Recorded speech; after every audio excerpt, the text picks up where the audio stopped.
ರಾಜ್ಯದಲ್ಲಿ ಮೊನ್ನೆ ಗಣೇಶ ವಿಸರ್ಜನಾ ಸಮಯದಲ್ಲಿ ಸ್ವಲ್ಪ ಅಚಾತುರ್ಯವಾದ ಘಟನೆಗಳು ನಡೆದಿರ್ತಕ್ಕಂಥದ್ದು ಈಗ ಇಡೀ ರಾಜ್ಯಕ್ಕೆ ಗೊತ್ತಿರ್ತಕ್ಕಂಥ ವಿಷಯ. ಇದು ಕಾಂಗ್ರೆಸ್ ತನ್ನ ವೋಟ್ ಬ್ಯಾಂಕ್ ಅನ್ನ ಇಂಟ್ಯಾಕ್ಟ್ ಆಗಿ ಇಟ್ಕೊಳ್ಬೇಕು ಅನ್ನೋ ಕಾರಣದಿಂದ ಕೆಲವು ರೀತಿಯ ಓಲೈಕೆಗಳು ಪ್ರಾರಂಭ ಮಾಡಿದ್ರಿಂದ ಇಡೀ ರಾಜ್ಯದಲ್ಲಿ ಇವತ್ತು ಜನ ತೊಂದರೆಯನ್ನ ಅನುಭವಿಸತಕ್ಕಂಥ ಒಂದು ಪರಿಸ್ಥಿತಿ ಉದ್ಭವ ಆಗಿದೆ. ಇದಕ್ಕೆ ನೇರ ಹೊಣೆ ಕಾಂಗ್ರೆಸ್ ಸರ್ಕಾರ. ಮುಖ್ಯಮಂತ್ರಿಗಳು ಯಾವ ರೀತಿ ನಡ್ಕೊಳ್ಬೇಕು ಸರ್ವರನ್ನೂ ತೆಗೆದುಕೊಂಡು ಹೋಗುವಂತ ಕೆಲಸವನ್ನ ಅವ್ರು ಮಾಡ್ತಾ ಇದ್ದಾರೆ. ಈ ಸರ್ಕಾರ ಒಂದು ಕಡೆಗೆ ವಾಲಿದ್ರಿಂದ ಇವತ್ತು ಈ ಪರಿಸ್ಥಿತಿ ಬರ್ತಾ ಇದೆ.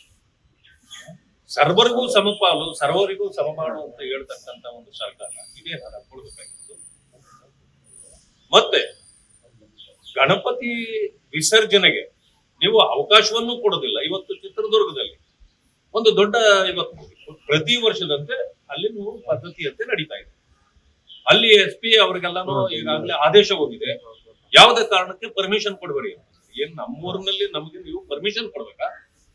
ಇದನ್ನ ಕೇಳ್ಬೇಕಲ್ಲ. ಹಿಂದೂಗಳನ್ನ ಇವತ್ತು ಹತ್ತಿಕ್ತಕ್ಕಂಥ ಕೆಲಸಗಳನ್ನ ಆಗ್ತಾ ಇದೆ. ನಾನು ಮತ್ತೊಂದು ವಿಷಯವನ್ನ ಒಂದಕ್ಕೆ ಮುಂದೆ ಹೋಗಿ ಹೇಳ್ತೇನೆ. ನಾವು ಮೈನಾರಿಟಿಯವರ ಬಗ್ಗೆ ನಾವು ಕೂಡ ಪ್ರೀತಿ ವಿಶ್ವಾಸ ಉಳ್ಳವರೇ ಆಗಿದ್ದೇವೆ. ಆದ್ರೆ ವೋಟ್ ಬ್ಯಾಂಕಿನ ರಾಜಕಾರಣದಿಂದ ಅವರು ಮಾಡ್ತಕ್ಕಂಥ ಒಂದು ಓಲೈಕೆ ರಾಜಕಾರಣಕ್ಕೆ ಇವರು ಕೂಡ ಮಾರಿ ಹೋಗಿದ್ದಾರೆ. ಯಾಕೆ ನಾವು ಪ್ರೀತಿ ಮಾಡಲ್ವಾ ಅವ್ರನ್ನ? ಆದ್ರೆ ಹಿಂದೂಗಳು ಮುಸ್ಲಿಮರು ಅಥವಾ ಯಾರೇ ಆಗಿರ್ಲಿ ನಾವು ಅಣ್ಣ ತಮ್ಮಂದ್ರ ರೀತಿ ಬಾಳ್ಬೇಕಾಗಿದೆ. ಈ ರೀತಿ ದ್ವಂದ್ವಗಳ ಸರ್ಕಾರ ಸೃಷ್ಟಿ ಮಾಡಿದಾಗ ಅದಕ್ಕೆ ಮುಸ್ಲಿಂ ಬಾಂಧುಗಳು ಕೂಡ ಸೊಪ್ಪು ಹಾಕಬಾರದು.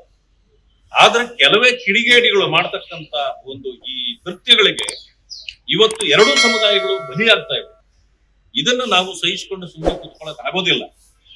ಹಿಂದೂ ಕಾರ್ಯಕರ್ತರ ಮೇಲೆ ಅಟ್ಟಹಾಸ ಮೆರೆಯತಕ್ಕಂಥ ಯಾರೇ ಆದ್ರೂ ಕೂಡ ನಾವು ಸುಮ್ಮನೆ ಕೂತ್ಕೊಳ್ತಕ್ಕಂಥ ಪ್ರಶ್ನೆ ಇಲ್ಲ. ಈ ಸರ್ಕಾರ ಮುಗೀತು, ಇನ್ನೆಷ್ಟು ದಿನ ಆಗ್ತದೆ ನಿಮ್ದು ಇನ್ನೊಂದು 2 ವರ್ಷ. ಅದಾದ್ಮೇಲೆ ಇದೇ ರೀತಿ ಘಟನೆಗಳಾಗ್ಲಿಕ್ಕೆ ನಾವು ಬಿಡೋದಿಲ್ಲ.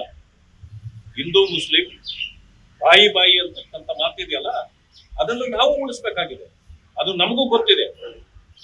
ಆದ್ರೆ ನೀವು ವೋಟ್ ಬ್ಯಾಂಕ್ಗಾಗಿ ಮಾಡ್ತಕ್ಕಂಥ ಈ ಒಂದು ತಕರಾರಿನ ಕೆಲಸಗಳು ಇವತ್ತು ರಾಜ್ಯದ ಜನರ ನೆಮ್ಮದಿಯನ್ನ ಕಚ್ಕೊಂಡಿದೆ.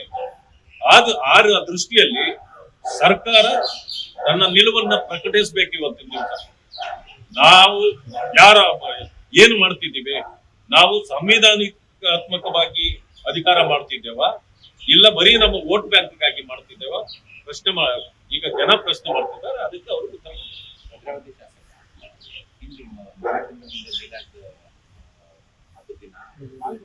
ಮುಂದಿನ ದಿನದಲ್ಲಿ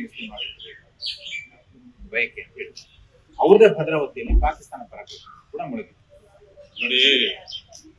ಇವರೆಲ್ಲರೂ ಕೂಡ ಡಬಲ್ ಸ್ಟ್ಯಾಂಡರ್ಡ್ ಮನುಷ್ಯರು.